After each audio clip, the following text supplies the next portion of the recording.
Good morning from Stockholm. It's now 9:20 and I will today drive the last 710 kilometers back home to Denmark, to Ringsted, Denmark. I was thinking, because 2 years ago I was in the same situation with the Tesla Model 3, so I was driving from Stockholm to Ringsted, and I came up with this challenge to try to make from Stockholm to Copenhagen in some traffic situation, etc., starting with 50% battery in 7 hours. And I think, if I remember correctly, I made it roughly in about 7.5 hours. So I was thinking that I will try now the same with the bz4X.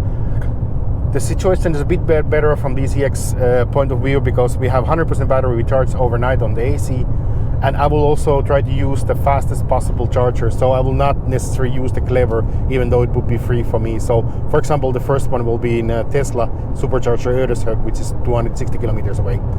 But the downside, of course, with the bz4X is that I most likely still have the DC charge limit, so that will slow down the trip. So let's go.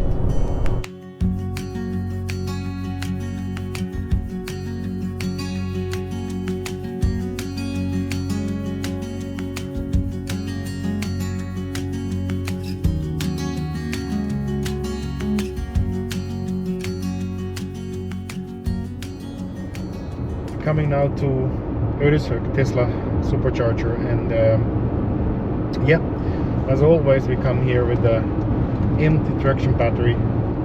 So 2% left, and it was 263 kilometers, and it's exactly how much it was. And we left with 100% battery, so it used the whole battery on 260 kilometers. So maybe the maximum range around 270 kilometers if you would drive the battery completely empty.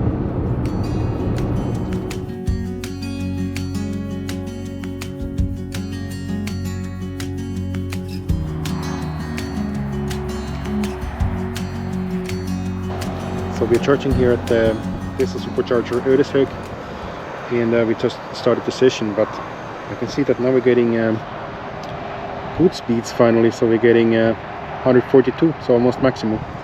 But the question is, how long time will it charge fast? I left Tesla supercharger Ödeshög. I charged to 61%, around 37 kilowatt hours or something like that. I calculated that in the absolute worst case scenario we would need about 35 kilowatt hours if the consumption would be 250 watt hours per kilometer or something like that. It's very high now at the moment because there's headwind coming mostly. The charge limit was there. It started to kick in somewhere around 40 something percent. It went down to 60 kilowatt and then, or 60-70 kilowatt, and then quite fast went down to around 60 kilowatt. And at 60% it was something like that. I didn't check in the end because I just had to leave. But something like that. So it's still there. It's a bit unfortunate because without it I think we could make this trip pretty fast, because it really charges really nice and flat until like 50%. I think 150. So we get 146 actually, the maximum speed, 146 kilowatts. So without the limit, I think we could do this trip quite a bit faster. But now I just have to think about it, and I have to do more charges and more stops.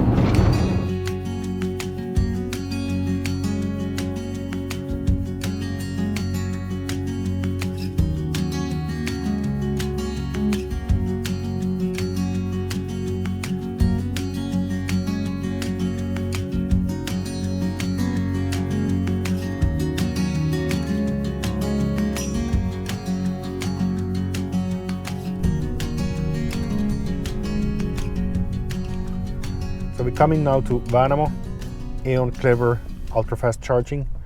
We charged to 60% on the last stop, and now we have 16% left, so we only used 44%.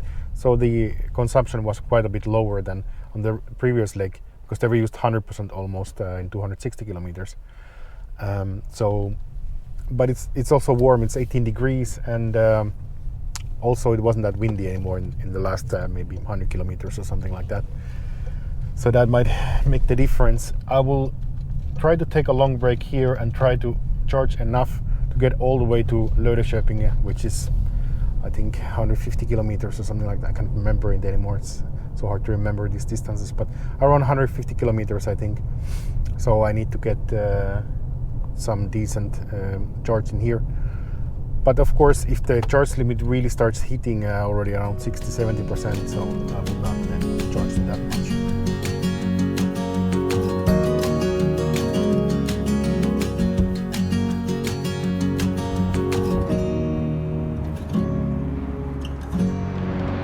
As it has been recently, we start with the relatively good speeds, 120 kilowatt. So we will then see how much it will ramp down. So 119 now, so it's actually going down already. I hope that it's not because of the charge limit. I hope that it's because of the battery. But I will go get something to eat, and I'll try to monitor it somehow, how fast I'll be charging in here. We left Värnamo and we are already on our way to Löddeköping and entering Skåne, southern Sweden soon. So I had a lunch in there, and then I was fiddling around with the cameras and fixing them, etc. So it took a little bit more time. I think I stayed there for 40 minutes, and during that time the car actually charged to 84%. So there was definitely a charge limit, but it didn't hit that hard. Even at 80%, it still charged at I can't remember anymore how much was it, but it was over 40 kilowatt. So maybe the charge limit is loosening up or something like that. I don't know.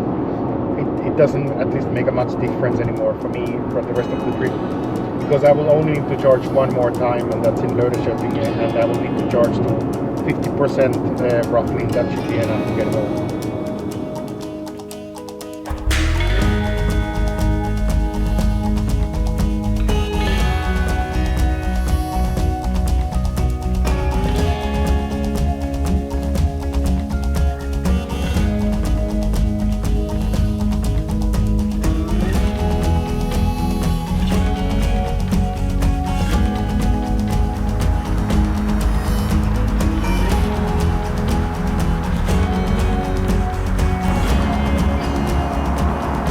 So we're still charging with 67 kilowatts and we are at 38%, so I'm just hoping that the speed will not go significantly down, so I will be able to get to 50% in about 10 minutes or so. Let's see. We're leaving Löddeköping Center Syd. The last charging session I actually charged to 51%, so I think we'll have a little bit extra. So we will probably come with maybe 10% in the destination, so home.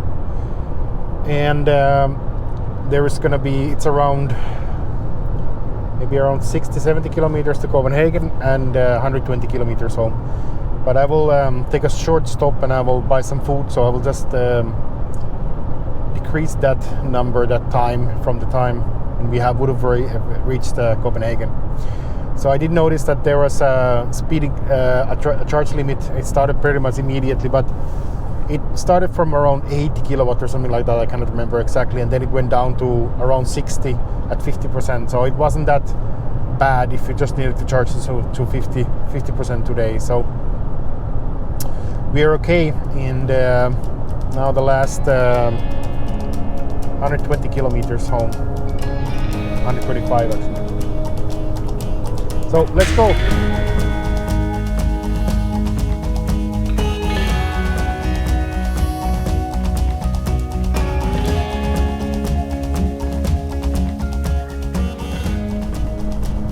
We're soon coming to Malmö. I just wanted to point out that yesterday when we left there was still snow and -degrees, and here you can already see the rape flower blossoming in the fields.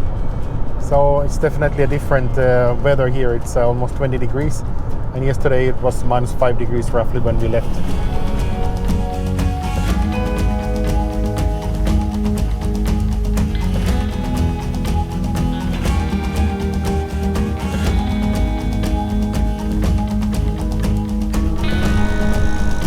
We just left Malmö and we are soon entering the Öresundsbridge to Denmark. We have now driven 635 kilometers roughly. This is the start, and it's about 30 kilometers, 25 kilometers to Copenhagen from here. Lapland. So let's see what the time will be. I will tell you when we are there, and then also tell how long is the distance that we have driven at that point.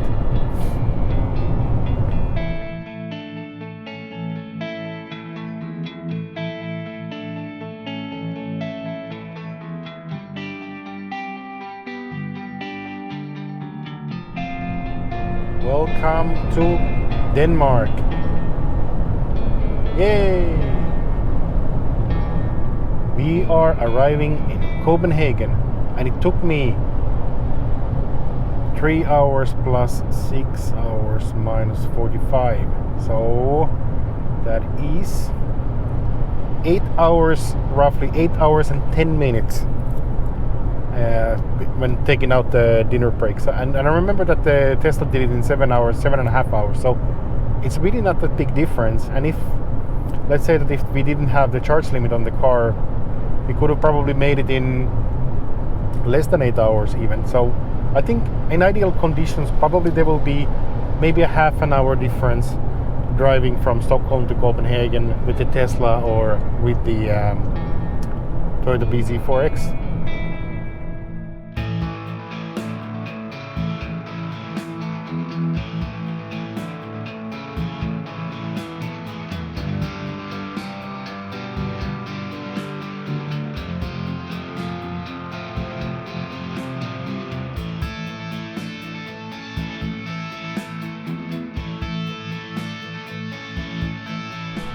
Turning away from the motorway to Ringsted now, and this journey is coming to an end. Today we did in the end 722 kilometers, and since yesterday we have been driving 2013 kilometers, and today we made it in around 10.5 hours all the way home.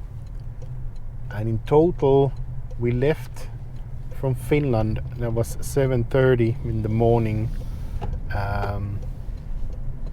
Central European time. So that means that we made the whole trip took, including sleeping and everything. It took me 24 plus 12 hours roughly, or 24 plus 11 hours. That's 35 hours. So we did 2,000 kilometers with the Toyota bz4X in around 35 hours. That's how much it took, and I think that's pretty good. Now it's just a 1 kilometer to go, and we made it. We're here finally, and I think for now I will not drive this car for some time, at least not any longer trips. And thanks for watching, and see you later.